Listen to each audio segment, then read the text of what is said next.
भारतीय सेना ने solar defence and aerospace limited से 450 नागास्त्र 1 आर लॉइटरिंग म्यूनिशन का ऑर्डर दिया।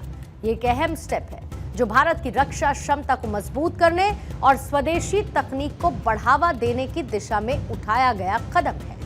नागास्त्र 1 आर एक उन्नत और कॉस्ट इफेक्टिव वॉरफेयर है जो कि हाई प्रिसिशन के साथ टारगेट को भेदने की क्षमता रखता है। नागास्त्र 1 आर एक ऐसा हथियार सिस्टम है जो कि मॉडर्न वॉरफेयर की जरूरतों को पूरा करने के लिए डिजाइन किया गया है। इसका सबसे बड़ा फायदा इसकी कॉस्ट इफेक्टिव प्रकृति और लॉन्चर सिस्टम की पूरी तरीके से रीयूजेबिलिटी है, यानी कि इसे बार बार इस्तेमाल किया जा सकता है, जो सेना के लिए खर्च को कम करता है। यह सिस्टम एक 360 डिग्री गिम्बल कैमरे से लैस है जो कि चारों दिशाओं में मॉनिटरिंग करने में सक्षम है। साथ ही इसमें रात के ऑपरेशंस के लिए थर्मल कैमरा लगाने का ऑप्शन भी है। यह फीचर इसे दिन और रात दोनों ही समय प्रभावी बनाता है, जिससे दुश्मन की गतिविधियों पर नजर रखना और सटीक हमला करना आसान हो जाता है।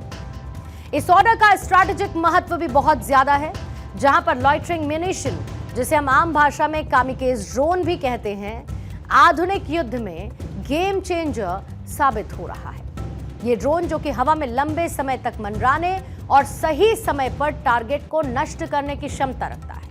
ये सैनिकों को दूर से ही दुश्मन पर हमला करने की सुविधा देता है, जिससे सैनिकों की जान का जोखिम कम होता है, खासकर भारत जैसे देश के लिए जहां पर सीमाओं पर तनाव और आतंकी गतिविधियां लगातार चुनौती बनी रहती है।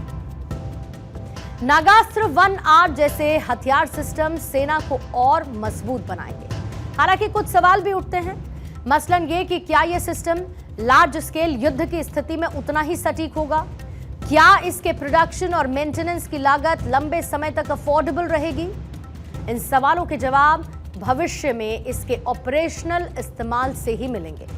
फिर भी यह कदम भारत की रक्षा नीति में एक सकारात्मक बदलाव का संकेत देता है। कुल मिलाकर 450 नागास्त्र 1 आर का ऑर्डर भारतीय सेना की ताकत को बढ़ाने और स्वदेशी तकनीक को प्रोत्साहित करने की दिशा में एक बड़ा कदम है। यह सिस्टम अपनी एडवांस टेक्नोलॉजी, प्रिसिशन और कॉस्ट इफेक्टिव डिजाइन के कारण आधुनिक युद्ध में महत्वपूर्ण भूमिका निभा सकता है। यह भारत की रक्षा रणनीति में एक नया अध्याय जोड़ता है और आत्मनिर्भरता की दिशा में एक मील का पत्थर साबित हो सकता है।